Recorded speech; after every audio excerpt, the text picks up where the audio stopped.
we witness in the ring. And we're seeing a man whose life has fallen apart. Oh, wait, whoa!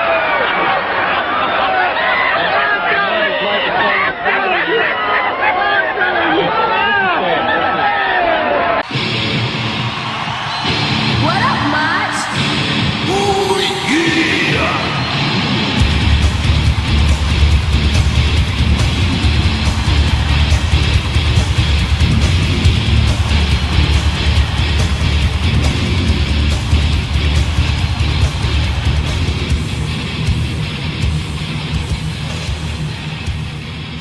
Eventually, you gotta know when to say, hey, I'll sign a deal with you, but I'm not wrestling. I'll make appearances, do stories, something like that. Hopefully Goldberg has that attitude coming in of, I can't do this anymore. I don't want to do this anymore.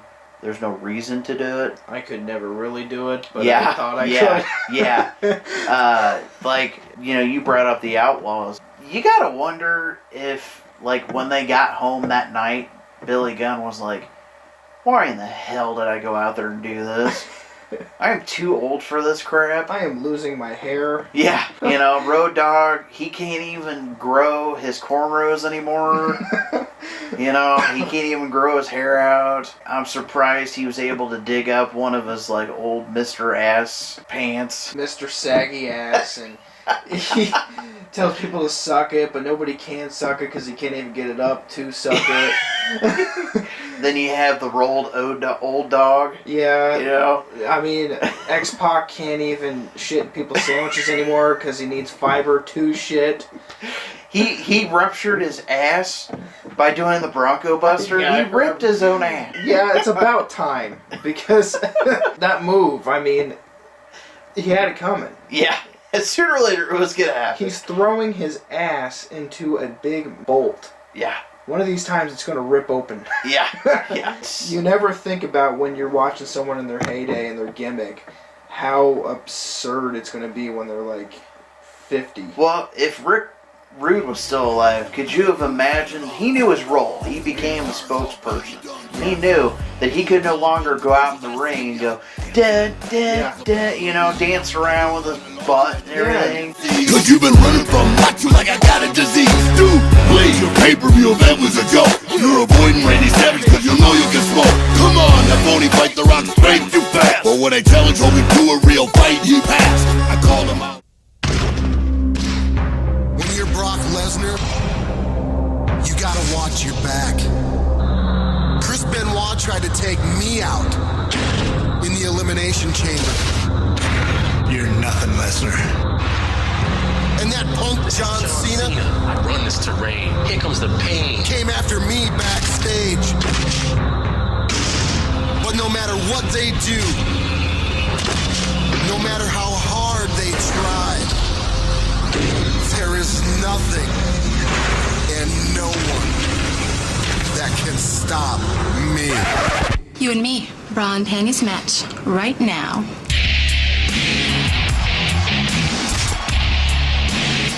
I win. No, Brock, we all win. SmackDown, here comes the pain.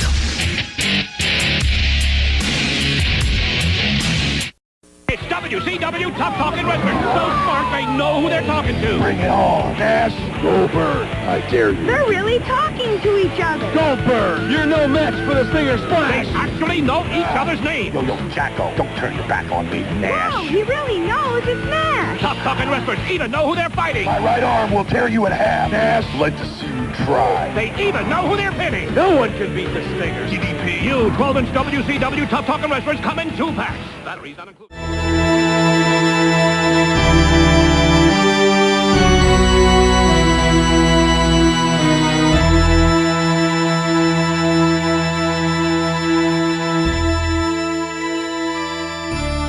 Speaking of Extreme Rising, I don't know about a lot about it, but from what I've been reading, they canceled all their dates. What do you think that means? Well, it might be the end of the company, but they've been through this before because last year they canceled their WrestleMania weekend dates. Yeah, they did. I remember that. They restructured the company. Extreme Rising, when they first started out, it started as Extreme Reunion.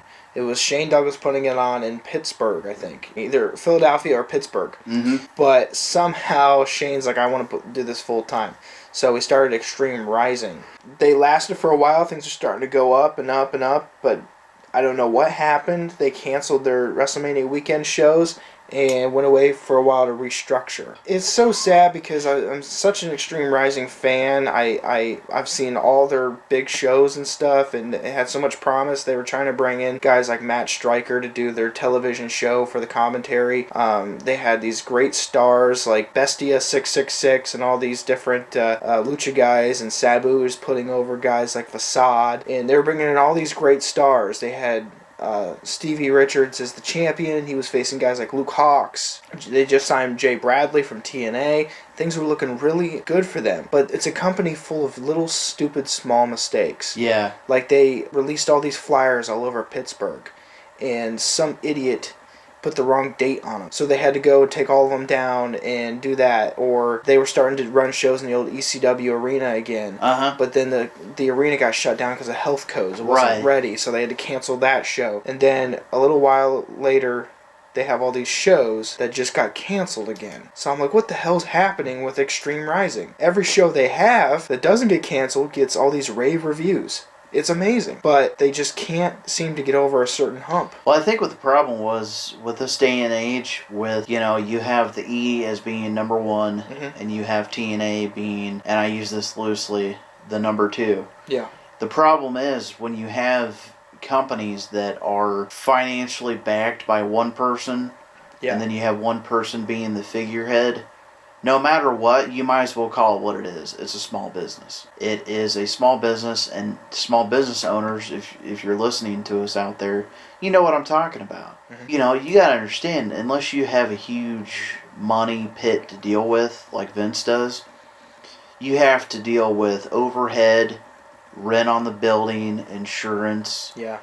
I think they were trying to do way too much at a time. Yeah. 'Cause every interview Shane Douglas is in about, like, somebody asking him, what's this Extreme Rising thing about? He was trying to create a new ECW. He kept saying, when ECW started in 1992 or 3, WWF at the time was childish. It had clowns and all these stupid gimmicks, and then ECW came along and revolutionized the business. Now we come full circle again where WWE is boring, it's childish, and he wanted to rebirth the ideals of ECW with Extreme Rising. But what he doesn't realize is it's 2014. Nobody's into the grunge scene anymore. No, and that was ECW in a nutshell. Yeah. It was Nirvana turned way up. Yeah, and most of the guys that followed ECW back then have moved on. Or they reminisce it's hard for me. Yeah, it's hard for me to actually accept what you're saying because I know it's true, but I want it too. I want it really bad. But I've always been a guy that hasn't been able to get over the 90s. I still love the Attitude Era. Oh, absolutely. But one thing, the phrase, they caught lightning in a bottle. Yes. Lightning does not strike twice. It was definitely a time-based era. Yeah, it was the right time. Yes. In society. It was the right opportunities because I understand that I'm in the minority. I still listen to punk rock. I still listen to grunge. Yeah. But not the mainstream. No. The mainstream back in 1994 to 7 was into that. Yeah, they wore the flannels, the ripped t-shirts, the ripped jeans, the acid wash jeans. And now you walk down the street and you see kids in neon Nikes. Yeah. Skinny North jeans. Face.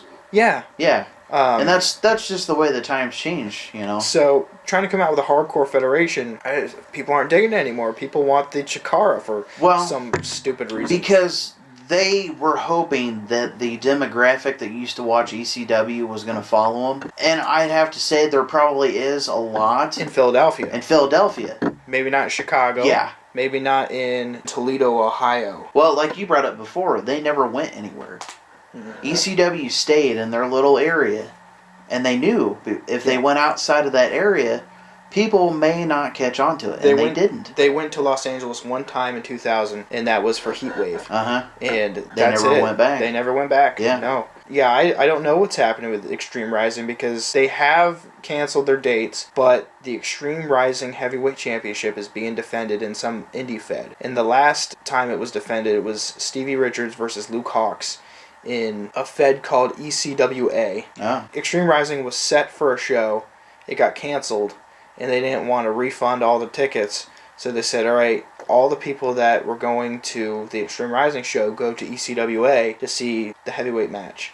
And it was defended there, so now these 3 dates are canceled now, but they're still defending a title in another fed. Yeah. So right now, it's on pins and needles. Yeah. I have no idea. How can you recover from this? This is the second time they're shutting down the company or something? You gotta wonder what kind of damage that is going to do to their hardcore fans, because they're going to go, this is the second time, guys. It's almost like watching a fish out of water, the hardcore genre. Mm-hmm. It seems very out of place. Yeah, they tried to rebirth it when ECW came back in 2005. TNA tried to rebirth it, now Extreme Rising, and it's just not working. No. It's not working, and I want it to. It's so frustrating because I love the hardcore genre. Oh, It yeah. was such a special time. So, It's unfortunate. But yeah, if Extreme Rising, if this is the end, I just want to say now, I think it's time to let go of the hardcore era, because they've been trying to rebirth it for way too long. It's just not catching on in today's society anymore. Until there's a major societal shift and it allows for things to get a little more extreme again, we're not going to see it now. no. Let me tell you about who deserves a shot in the United States heavyweight. Let's hear it. I'm the champion. I ought to know. You know, I've been sizing up guys since I came to the WCW. And I think the one guy that stands out the most, the guy that I think has earned a title shot, El Dandy, I think you're a heck of a wrestler. You're a great technician in the ring, and you're a jam-up guy. Whoa. I don't see any reason. Wait a minute. El Dandy has been wrestling in the cruiserweight division here. Please. He's a great wrestler.